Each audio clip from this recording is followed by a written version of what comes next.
we are going to wrap things up with our WWE corner. Like I said at the top of the show, was well received last time we went down that rabbit hole. So we're going to make it a kind of semi-regular thing, because you and I love particularly a certain era of WWE. And the great thing, I guess, with a I'm lot not going of to limit myself to WWE. oh, fine, okay, sorry, wrestling. Although Okay. actually, guys in that era wound up moving between the two big Between the two, and to be companies. fair, actually, Yeah. two of my three are not technically WWE. So very fair point, very fair correction. Wrestling, so much brilliant stuff. The more I go down this and get back into this old space again, particularly the 80s and 90s, the vintage footage on Instagram, obviously on YouTube, is brilliant. You can just find so much. You and I are routinely sending things to each other. So today we're going to pick our three favorite tag teams. I'm going to hand the mic to you first, Carlson. Okay. Well, I think the first two are quite easy. I think one is the Steiner brothers, who when they were at their best, and before Rick Steiner kind of Before the roid, well, the roid era. Royd thing was with Scott Steiner, Oh but yeah, Scott Steiner, yeah, and of course it was, and the but that kind but of when they silver were mesh thing he wore was first starting, when they were first starting, and before Scott became Mister, like the Big Daddy Pump or something, yeah, and that's it. he was so athletic, and his brother was such a good wrestler, which was the gimmick, that they were outstanding in so many different ways, and the Frankensteiner was one of the great moves of American professional wrestling for years, and for a guy his size to be able to flying head scissors to flip So was yeah, so just again, for the uninitiated, the amazing. Frankensteiner was what, because I'm trying to remember it as well. Is there fly? he So he it would be a fly. It was like it looked like it was going to be a flying drop kick, but it and then was a he flying wrap his head legs around. scissors. Yeah, Yeah, yeah, flying yeah. head scissors and a flip. That's never going to be a good And thing. Flying head and scissors. yeah, so they I think are at that point were probably my favorite and the best tag team I ever saw. The other one is the Killer Bees, because it I was knew you were going to basically go here. they had basically one of the stupidest gimmicks of all time. And it almost always worked the same way. They occasionally had variations on the theme, but one of them would be getting pounded in the ring, and then the opponents would throw him out of the ring, and the other one would drag him under the ring, and they would then put on their masks, and nobody would know which one was which, Yeah. even though it was pretty obvious to everybody who was who. But they ran variations on it, I just found it endlessly entertaining. And then I I don't know, for the third one, and I suppose it's because it's more of a joke, and I really liked the original kind of Kangaroos when Wild Red Berry was their manager. This goes back a long way. You probably wouldn't remember I don't that. remember them. No. There are a lot of tag teams that kind of came and went. They didn't have names or that kind of pairings of guys.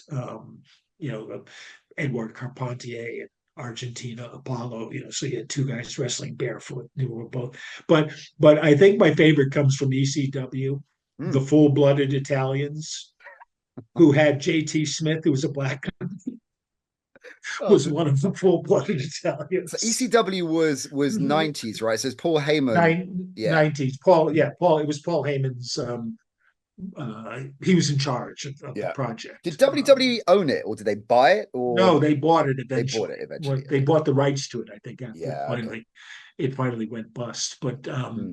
yeah, and I mean, I haven't gone into Japan or anything like that, where you had some really great ones, because no one much would have seen Would those. have seen But those. Japan in the '80s was just amazing. Yeah, and the 80s, I mean, and tag team in the 80s, that because that was obviously the era I fell into it as a kid, and it feels like that was a vintage era to tag teams. And I look at it now, and I dropped out of following it for a lot of long time, but I kind of stumbled back into it again recently, and it's kind of there. There's a bit of a renaissance, but from what I understand, tag teams in the 80s, and maybe I'm thinking specifically WWE here, but it was a vintage era for them, right? You had the Bulldogs and the Hart Foundation, who are one of my top three. Yeah, I love the Hart Foundation. I just love the the balance of character between, I mean, the Hitman was just the coolest man in the game, and then Jim the Anvil, straight out of Sons of Anarchy, just a brilliant tag team. And were instrumental when I first fell in love with it. Stumbled across this Technicolor, absurd, brilliant cartoon mishmash. So they were in there. The Horsemen. I know they're not technically a tag team or a Well, faction. that's Am I that's allowed? that's a good that's a great call. Yeah, because they were. I mean, and why the guy, it basically it gave you the chance to always cheat, which is Yes. really Yeah. important. You could have, Yeah. and why they needed J.J. Dillon as a manager is beyond me Well, the whole because manager era as well was very much an 80s, yeah, well, before, of course, but 80s and early 90s. I should have yeah, said 90 because the early 90s was really the top era when WCW and WWE were really competing, against each other, right? head Yeah. to head, and the Monday Night Japanese Wars. were Yeah. competing, and Yeah. yeah, but they had Ric Flair, they had Arn Anderson, they had Ole Anderson, Yeah. who were It all was a great real charmer. talkers. Yeah. Oh yeah, but they were all good talkers and stuff. Why they needed J.J. Dillon there? To It just, was like that's the job I wanted. yeah. The Just like manager. put on a Yeah. suit, just put on a suit, and not Mr. Fuji. You Mr. Fuji would bufooge. be as a manager would be my favorite, my obviously ideal job. Yeah. You just You're you don't quite have to do Heenan. anything. You're quite Heenan-esque though. I mean, you're definitely a bit Heenan. I mean, yeah, that Heenan. Maybe we're talking about all-time favorite characters, including everybody, right? So announcers, wrestlers, managers. Mean Gene would be on there. Heenan would definitely be. And I love that dynamic between Heenan and Gorilla Monsoon. Will you stop? Heenan would just say something ridiculously supportive of the heel of the baddie, and then will If you anybody stop? hasn't watched it, watch Don Morocco and Mr. Fuji do the comedy when the Oh, WWE it's had a very brilliant. short-lived late night talk show, and you can find it on YouTube. And Heenan and Gorilla Monsoon are the announcers, and Morocco and Fuji are doing a comedy team tag team, which is Just and brilliant. the highlight of which, apart from when they make jokes about Gene Okerlund's hair and Gene Okerlund gives him Just the give him the finger finger, and yeah. they catch it on camera. But the highlight of which is when there's a pause and then Fuji is supposed to lead Morocco into the next set of jokes. And he goes, how about something tropical?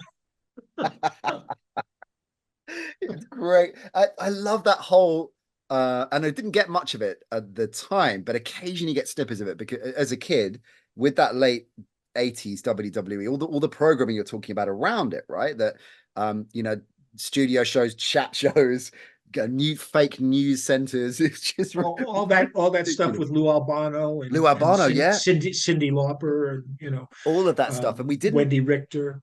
we just got snippets of it because growing up, much like our prime minister, I didn't have Sky, but we had. So we get So I get I knew the. you'd lived, as Mr. Fuji would say, you lived depraved childhood.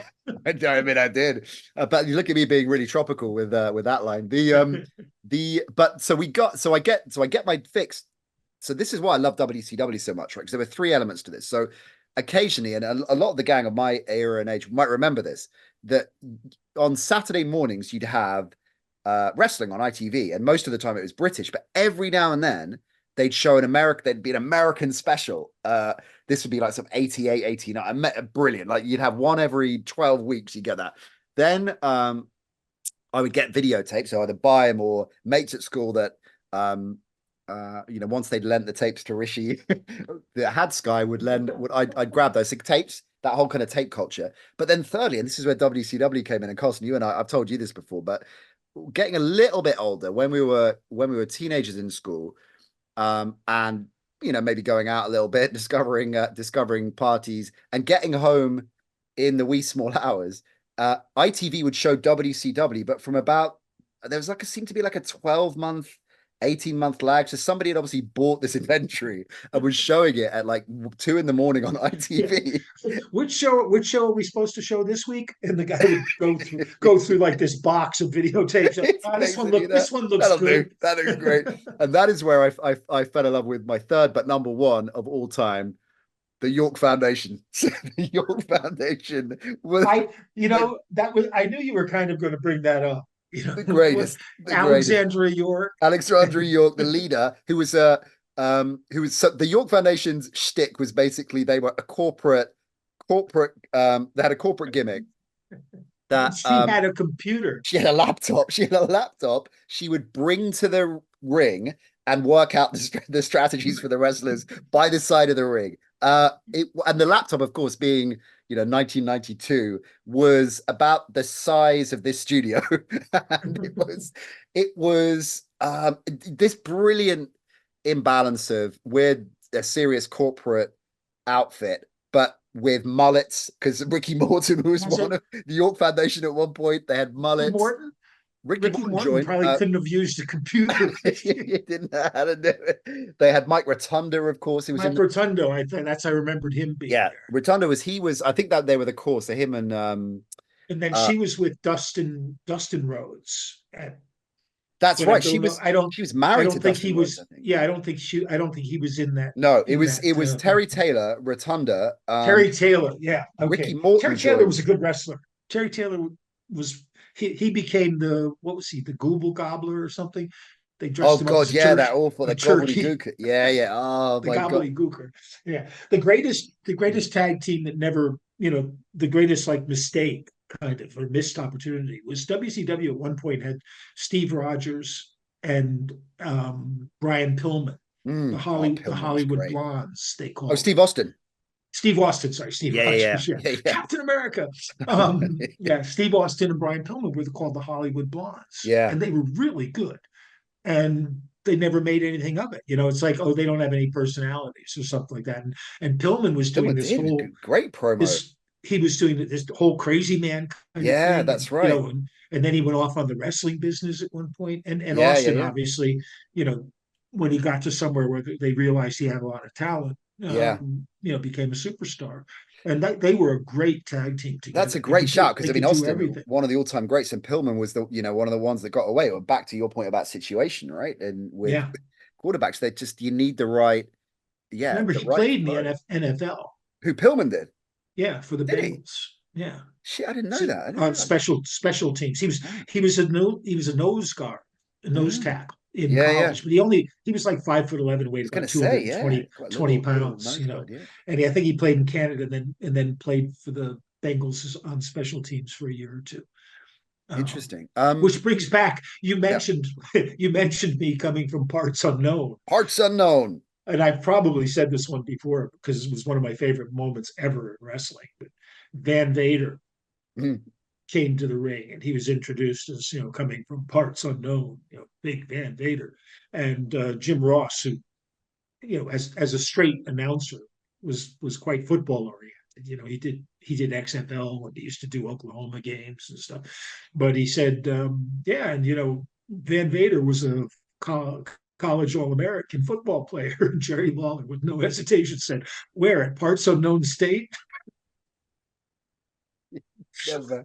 Never tire of that. Never tire of that one.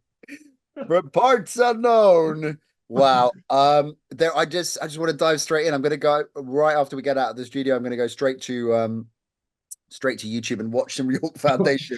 Straight to your VHS machine. Yes, straight to in the old tapes. Oh, good times. We'll definitely keep. I love WWE Corner. So wrestling corner. You didn't have Sky. Not growing up. No. So, because a lot of people said when Richie Rich was talking about the depravity, the deprivation of not having Sky, how he grew up, struggling.